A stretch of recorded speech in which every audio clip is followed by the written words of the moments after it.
어떤 아버지가 제발 딸이 먼저 죽기를 바라고 있습니다. 세상에 어떤 부모가 자식이 이렇게 먼저 죽기를 바랄까요? 어떤 사연이 있기에 그럴까요? 예전에 EBS TV에 효도음이 0700의 아비새의 애끓는 부정이라는 제목으로 방송에 소개되었던 내용입니다.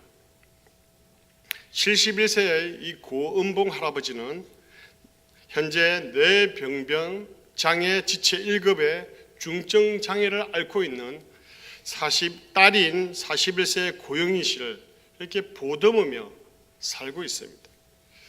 100일 되던 해에 뇌 수막염으로 인해서 딸은 혼자서는 아무것도 할 수 없습니다. 그래서 아버지와 눈으로 대화하는 것이 전부입니다.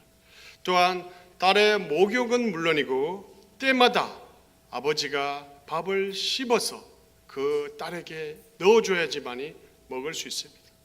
가뜩이나 이 딸은 또 너무나 예민해서 아버지가 주는 밥이 아니면 입에 대지조차도 않습니다. 오직 이 딸에게는 그 아버지만이 유일한 희망입니다. 이 고은봉 할아버지는 독실한 기독교 신자인데 늘 이렇게 기도한다고 합니다. 하나님 아버지, 제발 제 딸을 먼저 데려가 주십시오. 언제나 딸이 먼저 천국으로 가기를 기도합니다. 왜냐하면 자신이 죽고 나면 어차피 딸은 살 수 없기 때문에 그 고통의 모습을 남겨주고 싶지 않기 때문입니다. 이 45년 동안 고속도로 운전사로서 일하다가 퇴직한 후에 현재는 딸과 함께 그 교회 목사님께서 주신 그 임대 아파트에서 잠시 머물고 있는데 소득이 없어 생계가 막막한 상황이었습니다. 그래서 지금까지 이 방송의 도움을 받을 기회가 많이 있었음에도 불구하고 더 어려운 사람들을 위해서 양보해 오다가 이 딸이 누워있는 모습이 너무나 안타까워서 이 출연을 하기로 결심했다는 것입니다. 참 감동적인 그 아버지의 딸에 대한 사랑이 아닐 수 없습니다. 어떻게 그렇게 긴 세월인 이 40년이라는 시간을 오직 그 딸을 위해서 살아왔는지 너무나 감동적입니다. 요즘처럼 돈 안 준다고 자식이 부모를 죽이고 또 자식이 장애인이라고 해서 매정하게 버려버리는 이 비정한 세상 가운데 진정한 그 자식에 대한 아버지의 사랑을 보여주는 것 같아 너무나 감동적인 내용입니다. 성경에서도 이러한 인간에 대한 하나님의 사랑이 여러 가지로 나타나고 있습니다. 탕자에 대한 그 아버지의 사랑, 그리고 잃어버린 양에 대한 그 목자에 대한 사랑, 이 술람미 여인에 대한 그 왕의 사랑은 이러한 각각의 다른 각도에서 그 하나님의 사랑을 보여주고 있습니다.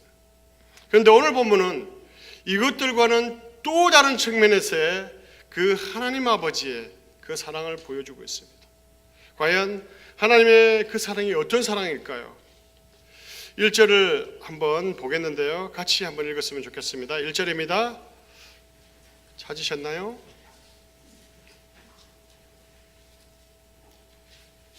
같이 읽겠습니다. 시작. 이스라엘이 어렸을 때에 내가 사랑하여 내 아들을 애굽에서 불러내었거늘, 이렇게 말씀합니다. 여기에서 어렸을 때란 말은 나이가 어리고 귀엽고 예쁘고 그래서 사랑하고 싶을 때가 아니라 연약하고 부족해서 하나님을 기쁘시게 할 힘도 없고 선한 것도 없고 그리고 사랑받을 존재가 아닐 때를 말합니다. 즉 이때 이스라엘 백성들은 애굽 땅에서 살았습니다. 이스라엘 백성들이 있던 이 애굽의 땅은 죄악의 땅이었고 우상의 땅이었고 노예로 살던 곳이었습니다. 하나님을 섬기지 않는 그 땅에서 그 이스라엘 백성들은 어떠한 모습을 가지고 살았을까요? 하나님의 사랑을 받을 수 있는 그런 경건함이 그들에게 있었을까요? 영적으로 약하고 부족하고 경건하지 못해서 하나님을 기쁘시게 할 만한 것이 하나도 없을 때라는 것입니다. 그러나 그런 이스라엘 백성을 어떻게 했다고 말씀하고 있습니까? 내가 사랑하여 라고 이렇게 말씀하고 있습니다. 아니, 어떻게 이렇게 죄로 가득한 우리들을 이렇게 사랑해 주신다는 말입니까? 이것은 하나님의 그 주권적인, 그 주권에서 나오는 그 선택적인 사랑이라는 것입니다. 이스라엘 백성이 도덕적으로 선하고 행동이 아름다워서 사랑한 것이 아니라, 또한 사랑받을 자격이 있어서가 아니라 하나님께서 주권적으로 사랑하셨다는 것입니다. 말라기서 1장 2절을 보면 하나님은 야곱을 사랑하셨고 에서는 미워하였다 이렇게 말씀합니다. 제가 늘 이 말씀을 볼 때마다 참 이해가 되지 않습니다. 왜냐하면 어떻게 하나님은 야곱을 더 사랑하실 수 있냐는 것입니다. 우리가 창세기를 보아서 잘 아시겠지만 인간적으로 생각하면 이 야곱은 사기꾼 하면 딱 맞을 것 같습니다. 그런데 에서는 오히려 과묵하고 용맹하며 그래서 멋진 군인이 되었으면 정말 좋을 것 같습니다. 그런데 왜 하나님은 이 야곱을 더 사랑하셨습니까? 야곱이 에서보다 도덕적으로 성품적으로 행동해서 에서보다 나아서가 아니라는 것입니다. 그것은 하나님께서 주권적으로 선택하셔서 사랑하셨기 때문이라는 것입니다.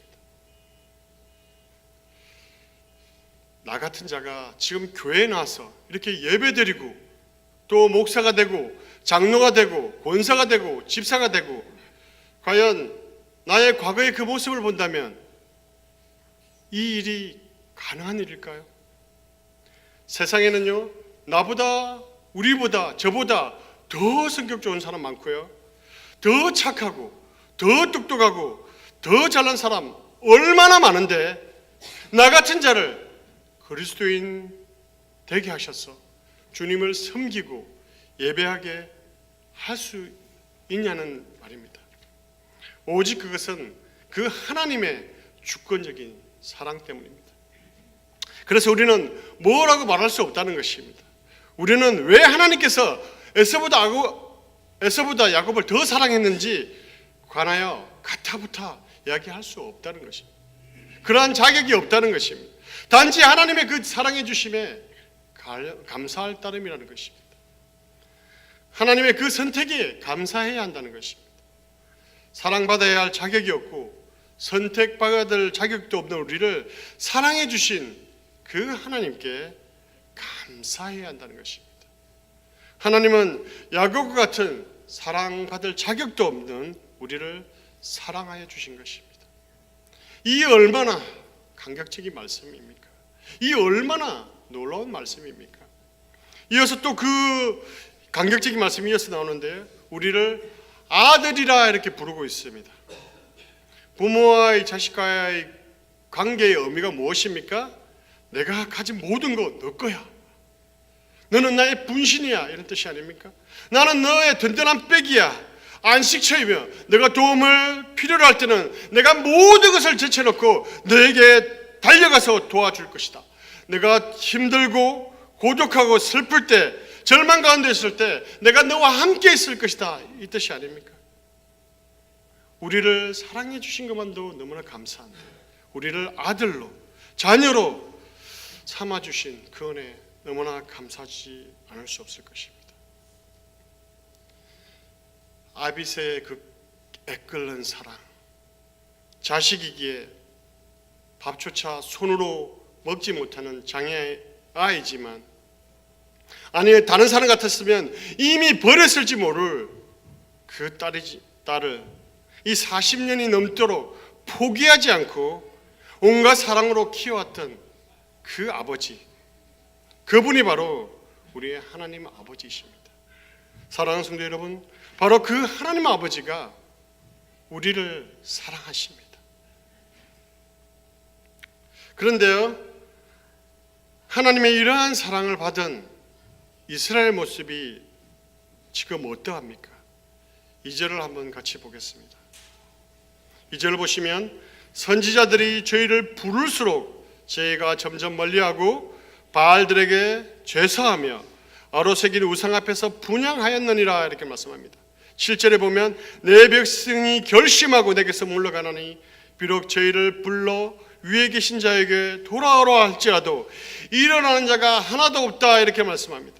또 에레미야서 7장 25절에서 26절을 보면 내 열조가 애굽 땅에서 나온 날부터 오늘까지 내가 내 종 선지자를 너에게 보내었으되 부지런히 보내었으나 너희가 나를 청종치 아니하며 귀를 기울이지 아니하고 목을 굳게 하여 너희 열조보다 악을 더 행하였느니라. 마지막으로 스가랴 1장 4절 한번 더 보겠습니다.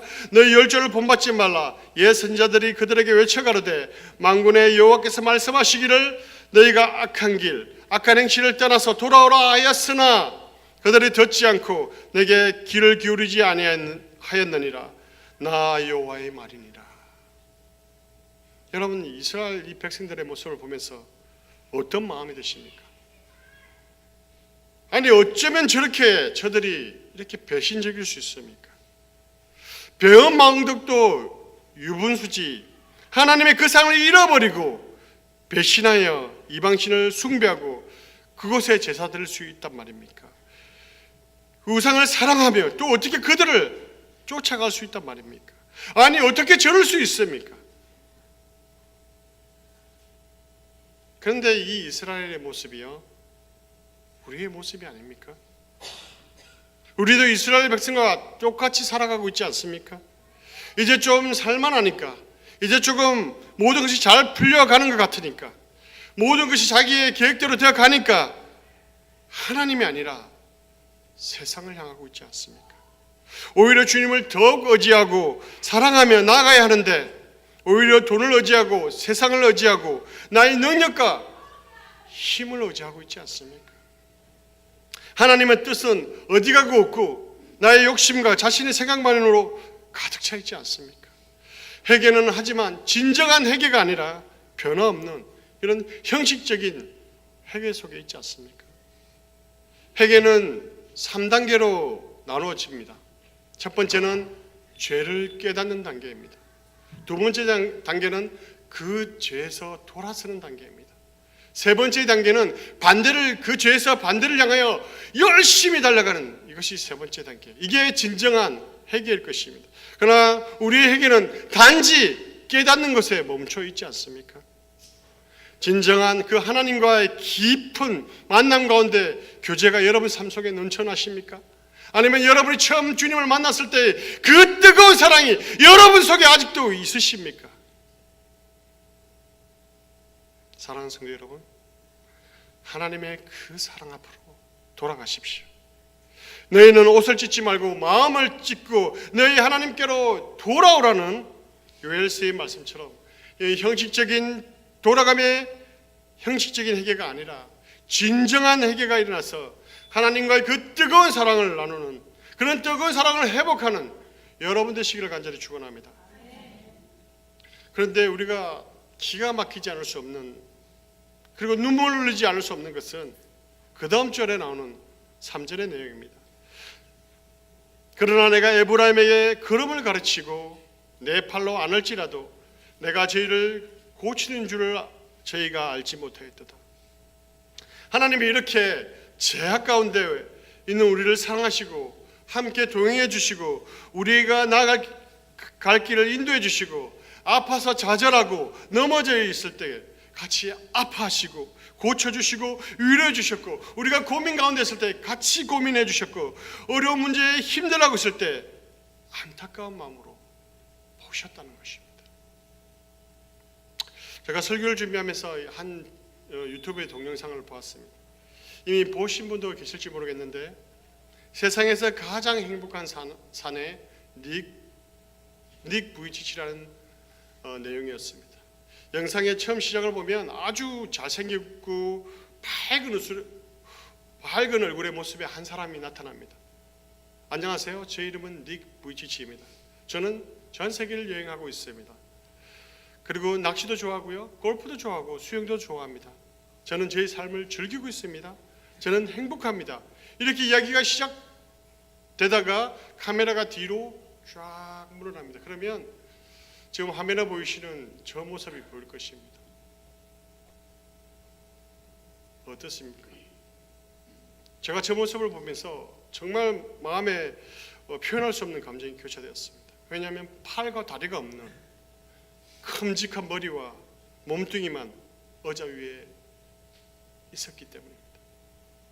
그는 28세의 호주인인데요, 태어날 때 희귀병인 해표지증으로 팔다리가 없습니다. 마치 오리처럼 튀어나온 조그만 발이 여기 보시면 알겠지만 나와 있습니다. 그것이 사실 전부입니다. 그럼에도 불구하고 그는 두 팔과 두 다리가 없이 머리와 몸통만을 가지고 골프도 치고요, 수영도 하고 공놀이도 하고 세계 곳곳을 누비며 이 복음을 전하는 가장 행복한 사람입니다. 그러나 그는 처음부터 이러한 행복한 사람이 아니었습니다. 수많은 우울증과 절망과 좌절의 시간을 보냈습니다. 언제나 자기 혼자밖에 없다는 생각, 그리고 자신은 쓸모없는 존재라는 그런 생각 속에 살아왔어요. 그리고 자신의 삶 속에서는 아무런 희망이 없다는 그런 생각으로 살아왔어요. 그래서 너무 고독하고 너무 힘들어서 이 8세의 나이 때 처음으로 어머니에게 죽고 싶다는 이야기를 합니다. 그 부모님의 인생에 내가 더 이상 짐이 되고 싶지 않습니다 라고 이야기했습니다. 그래서 10살 때는 욕조에서 자살을 시도하기도 했습니다. 그런데 어느 날 그에게 주님께서 다가오셨습니다. 그리고 말씀하셨습니다. 너는 나를 믿느냐?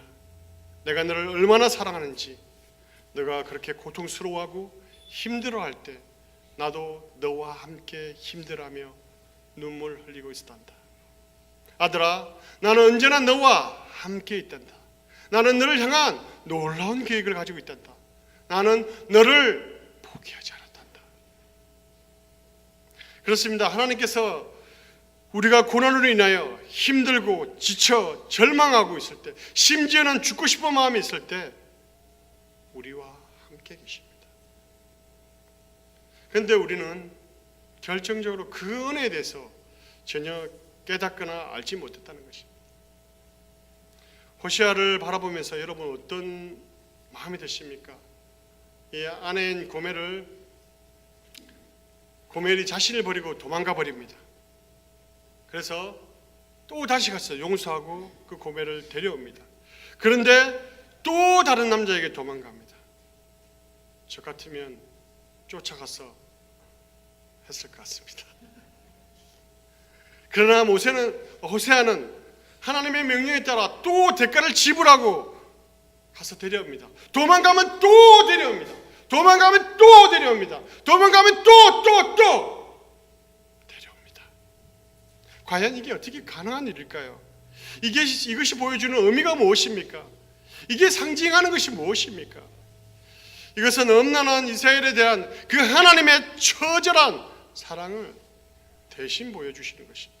하나님의 그 끝없는 사랑을 대신 보여주시는 것입니다. 이것이 우리를 향한 하나님의 그 끝없는 사랑이라는 것입니다. 4절을 보면요, 그것도 모자라서 내가 사람의 줄, 그 사랑의 줄로 저희를 이끌었고 저희에 대하여 그 목에서 멍에를 벗기는 자 같이 되었으며 저희 앞에 먹을 것을 두었노라 이렇게 말씀합니다. 이 말씀은 우리의 그 악한 마음을 터뜨리는 것 같습니다. 우리의 죄된 마음을 터지게 하는 것 같습니다. 우리의 울음보를 터뜨리게 하는 것 같습니다. 우리의 강팍한 마음을, 그 제약된 마음을, 그 교만한 마음을 이 사랑으로 녹여버리시는 것 같습니다. 우리의 제약된 그 모습을 사랑의 불로 태워버리시는 것 같습니다. 우리가요, 죄짓고 범죄하면 그래서 하나님 뜻대로 살지 않으면 그냥 심판을 확 내리셔서 쫄딱 망하게 하시고 패가 망신하게 하면 끝입니다. 그런데요, 왜 이렇게 하는 일이 잘 되죠? 왜 하나님 앞에 잘하는 게 없는데 왜 이렇게 일이 잘 풀리죠? 왜 이렇게 잘 해결되죠? 이럴 때 우리 마음이 무너지지 않습니까? 이것이 하나님께서 우리를 사랑하는 방식이십니다. 또 8절을 보면요, 하나님의 그 애절한 사랑에 너무나 가슴이 메어질 것 같습니다. 에브라임이여 내가 어찌 너를 놓겠느냐, 이스라엘이여 내가 어찌 너를 버리겠느냐, 내가 어찌 너를 아드마같이 놓겠느냐, 어찌 너를 스보임같이 두겠느냐, 내 마음이 내 속에서 돌아서 나의 긍휼이 온전히 불붙는 듯 하도다. 여기서 아드마와 스보임은요, 소돔과 고모라가 멸망할 때 같이 멸망했던 그 작은 성읍입니다. 이 구절을 보면서 하나님께서 우리를 버리시지 못하겠다는, 절대로 버리시지 못하겠다는 그 강한 의지의 표현이 있습니다. 너희를 멸망 가운데 결코 두지 않겠다는 것입니다. 너희들이 아무리 죄악 가운데 빠져서 나를 멀리하여 행음한 여인 고멜처럼 이스라엘 백성처럼 나를 배반하고 떠나간다 할지라도 이 사랑의 줄을 절대로 놓지 않겠다는 것입니다. 이 속에 하나님의 그 처절한 사랑이 숨어 있습니다. 그 하나님의 불붙는 애절한 긍휼의 사랑이 숨어 있습니다. 일반적으로 사람들은, 사랑하는 사람들이 자기를 버리고 떠나가면 나타나는 몇 가지 반응을 보인다고 합니다. 첫 번째는 복수형입니다. 그래서 우리가 때때로 신문에서 통해서 보는 것처럼 자신을 배반하고 떠난 애인의 집을 찾아가서 폭력을 가하고 흉기로 살해하며 처절하게 복수하는 그러한 형이 있습니다. 다음에는 두 번째로는 저주형이 있습니다. 직접 유해를 가하지는 않지만 대신 원망과 저주를 퍼붓습니다. 아리랑 가사에서 나오는 것처럼 나를 버리고 가시는 님은 십리도 못 가서 발병난다. 잘 아시죠? 이렇게 저주하는 저주형이 있습니다. 세 번째는 이것보다 더 성숙한 달관형이 있습니다. 김소월의 진달래꽃을 실한 소설을 잘 아실 것입니다. 잘 모르시면 조금 이렇게 감성이 약하신 분입니다. 나보기가 역겨워 가실 때는 말없이 고이 보내드리오리다. 나보기가 역겨워 가실 때에는 죽어도 눈물 안에 흘리오리다. 가실 때 영변에 약산 진달래꽃 사뿐히 절여밟고 가시옵소서. 자신을 버리고 떠나버린 그 사람에 대해서 하나님의 태도는요, 이런 복수형도 그렇다고 이 저주형도 그렇다고 이 달관형도 아닙니다. 하나님의 태도는 사랑하는 자를 끝까지 포기하지 않으시며 때로는 어떤 값을 치루어서라도 다시 찾아오십니다. 하나님은 한 번 선택한 백성을 절대로 포기하지 않으십니다. 끝까지 사랑하십니다. 하나님은 자신을 버리고 다른 신에게로 간 음란한 백성 이스라엘을 복수하거나 저주하거나 달관한 것이 아니라 끝까지 포기하지 않고 다시 부르고 계십니다. 그리고 대가를 치르면서 다시 데려와서 이렇게 약속하십니다. 9절을 보시면 내가 나의 맹렬한 진노를 바라지 아니하며 내가 다시는 에브라임을 멸하지 아니하리니 이는 내가 사람이 아니요 하나님임이라. 나는 내 가운데 가는 거룩한 자니 진노함으로 내게 임하지 아니하리라. 여기서 이 말씀을 보면서 오랫동안 이 폭포수에 깊이 패인 그 계곡과 같은 그 하나님의 그 깊은 용서가 있습니다. 이 가시에 걸려서 고통받는 그 어린 양떼를 바라보는 그 목자의 그 깊은 긍휼이 있습니다. 하나님의 그 지칠 줄 모르는 그 불타는 사랑이 있습니다. 하나님은 우리를 사랑하십니다. 그것도 처절하게 사랑하십니다. 우리가 아무리 죄악 가운데 있어도, 우리가 아무리 주님을 배반하고 멀리 떠나 있어도 하나님은 우리를 절대로 포기하지 않으십니다. 하나님은 우리를 너무나 사랑하시기 때문입니다. 그 사랑은요, 결국 그 눈에 넣어도 아프지 않을 그 아들 예수 그리스도를 십자가에 못 박기까지 이릅니다. 독생자 예수 그리스도를 십자가에 못 박기까지 우리를 사랑하시는 그 하나님의 그 은혜를 바라보며 우리가 해야 할 것은 바로 주님께로 돌아가는 것입니다. 그 십자가의 사랑을 회복하는 것입니다. 다시는 엄단하고 더러운 그 세상을 쫓아가는 것이 아니라 주님께로 돌아가는 것입니다. 우리도 그분이 우리를 사랑하는 만큼 우리도 그분을 사랑해야 할 것입니다. 그냥 사랑하는 정도가 아니라 뜨겁게 사랑해야 합니다. 다윗 왕은요, 침상에서도 하나님을 묵상할 정도로 하나님을 사랑했습니다. 그래서 하나님께서 다윗을 이는 내 마음에 합한 자라 이렇게 말씀하셨습니다. 또한 그리스도인을 핍박했던 사도 바울, 그는 다메섹 도상에서 예수님을 만나고 왜 예수님께서 이 땅에 오셨고 왜 예수님께서 그 십자가에서 죽으셨는지 알고 나서 그 삶은 바뀌고 말았습니다. 그래서 오직 예수 그리스도, 그 예수 그리스도의 사랑을 전하기 위해서 산을 넘었고 사막을 지났고 강도의 위협, 적의 위협, 때로는 굶기도 함고 또한 사십의 강한 매를 수없이 맞고 때로는 죽기 일보 직전까지 갔으며 그래도 다시 일어나서 하나님의 사랑을 전하기 위해서 죽을 곳을 향해서 달려갔습니다. 우리는 하나님의 그 끝없는 사랑을 알기에 하나님을 사랑하되 몸과 마음과 뜻과 정성을 다해서 진심으로 사랑해야 합니다. 하나님께서 그렇게 우리를 사랑하셨기 때문입니다. 말씀을 마치면서 동영상을 하나 잠깐 보겠습니다.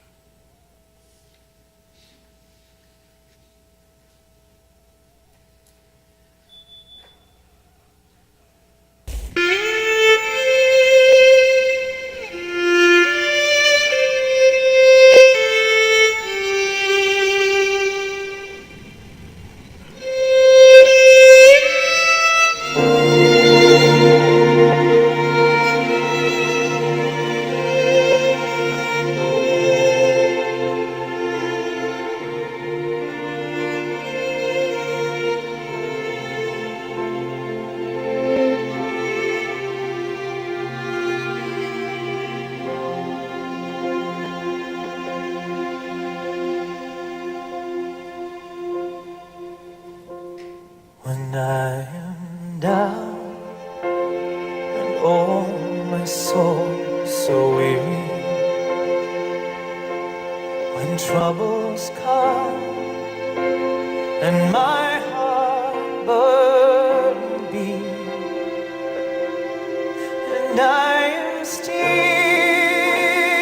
waiting in silence until come and sit a while with me.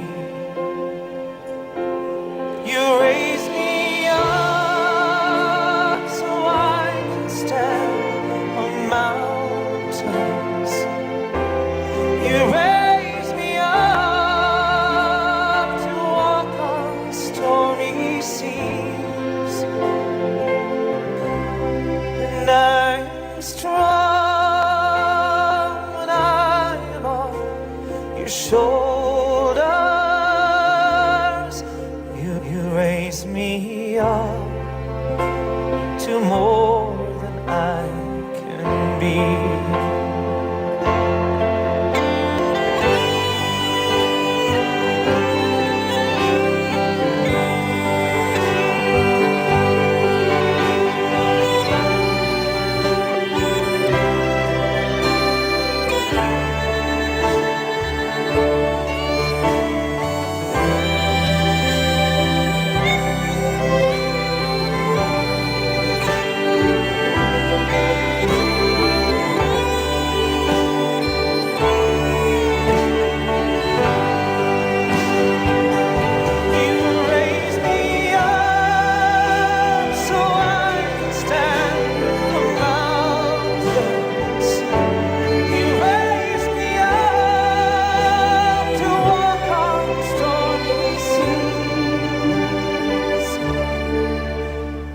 I am strong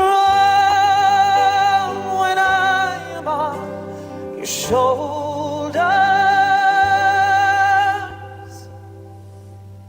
You raise me up to more than I can be.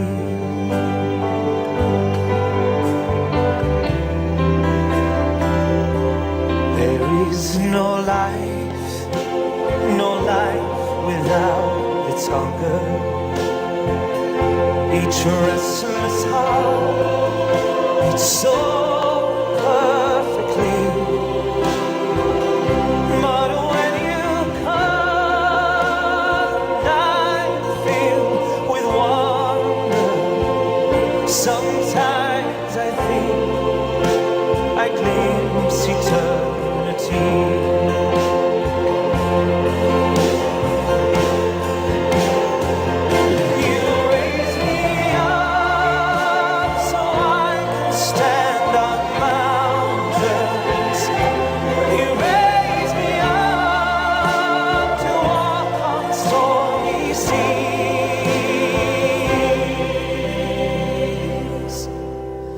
I am strong when I am on your shoulders.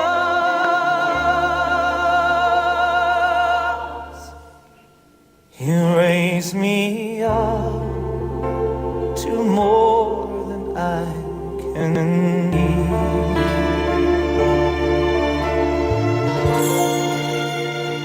You raise me up to more than I can be.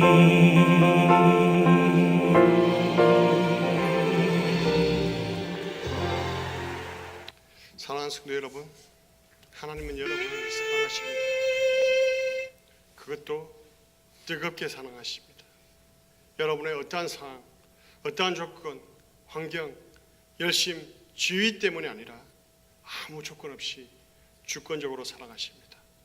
또한 어떤 상황에 있다 할지라도, 심지어 제약 가운데 있다 할지라도 포기하지 않으시고 끝까지 사랑하십니다.